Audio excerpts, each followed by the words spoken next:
I'm a forensic toxicologist. I'm past president of the American Academy of Forensic Sciences, and I'm also the president of the American Board of Forensic Toxicology. So forensic toxicology is the application of toxicology for the purpose of the law.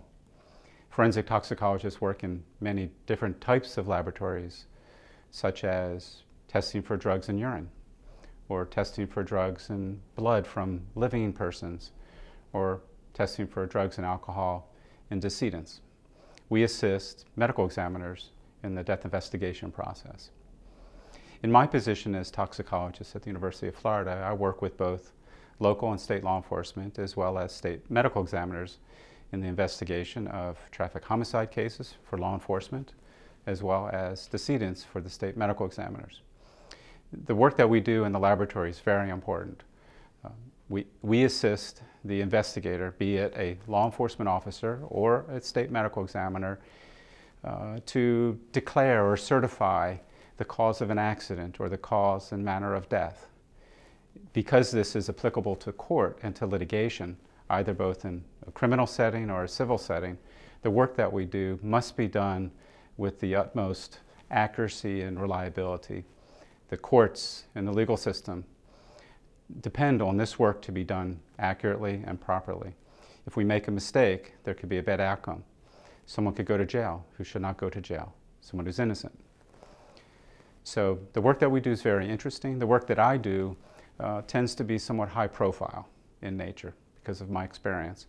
I've worked cases such as the state of Florida versus Casey Anthony and U.S. versus Roger Clemens. In the Casey Anthony case, I was asked by the state to examine the remains of Kaylee for the presence of drugs and other chemicals in the remains that were found in the woods near the house of the Anthonys. In that case, we found nothing. That's what we expected. We really didn't expect to find anything, but if we had not done that work, had we not done it with the utmost care, then that would have become an issue in court. Regarding my work with the Roger Clemens case, as you know, Roger was charged with perjury.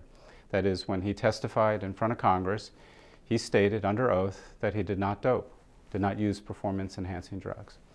So years later, his trainer gave some evidence to the investigators, and in the end, Mr. Clemens was charged with perjury. The government felt that he had lied when he testified in Congress.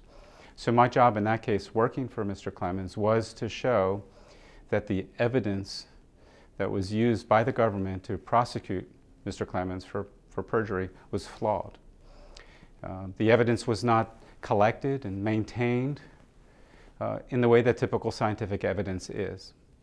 So it was my opinion in that case is that you could not rely on the scientific evidence in a criminal setting to charge someone for such a heinous crime as perjury. So in the end, to wrap up, the work that we do as forensic scientists, either toxicologists, criminalists, or pathologists, it has to be done with great skill, with great rigor, so the legal system can depend on it.